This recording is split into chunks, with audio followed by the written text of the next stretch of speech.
যুক্তরাজ্যের সামরিক সংস্থা ইউকেএমটিও জানিয়েছে, মঙ্গলবার ভোরে ওমানের লিমাহ উপকূলের কাছে হরমুজ প্রণালীতে একটি ট্যাঙ্কারের বাম পাশে ক্ষেপণাস্ত্র আঘাত হানে। জাহাজটি তখন প্রণালী থেকে দক্ষিণ দিকে ওমান উপসাগরের দিকে যাওয়ার চেষ্টা করছিল। মার্কিন সংবাদ মাধ্যম এক্সিওসকে দুজন মার্কিন কর্মকর্তা বেনামে জানিয়েছেন, ইরানের সামরিক বাহিনী প্রণালী অতিক্রমকারী বাণিজ্যিক জাহাজগুলোয় কমপক্ষে 2টি ক্ষেপণাস্ত্র নিক্ষেপ করেছে। দ্বিতীয় একটি জাহাজও আঘাতপ্রাপ্ত হয়েছে এবং 2টি জাহাজেই ব্যাপক ক্ষতি হয়েছে। ইরানের রাষ্ট্রীয় টেলিভিশন দাবি করেছে, সতর্কবার্তা উপেক্ষা করেই জাহাজটি চলাচল করছিল। তবে তেহরান সরাসরি হামলার দায় স্বীকার করেনি। ইউকেএমটিও জানিয়েছে, এখন পর্যন্ত কোনো হতাহতের খবর নেই এবং পরিবেশগত কোনো ক্ষতিরও তথ্য পাওয়া যায়নি।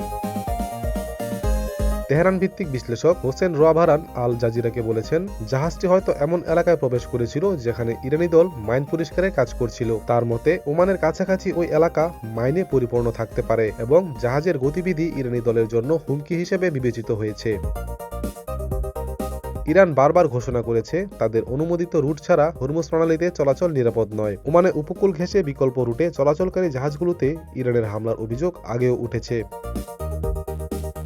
এই উত্তেজনার মধ্যে মার্কিন ইরান স্থায়ী শান্তি আলোচনাও থমকে আছে। ইরানের সাবেক সর্বোচ্চ নেতা আয়াতুল্লাহ আলী খামেনির দাফন সম্পন্ন হওয়া না পর্যন্ত আলোচনা পুনরায় শুরু হওয়ার সম্ভাবনা নেই। মঙ্গলবার খামেনির মরদেহ শিয়া ধর্মীয় শহর কুমে নেওয়া হয়েছে। ATV USA international desk.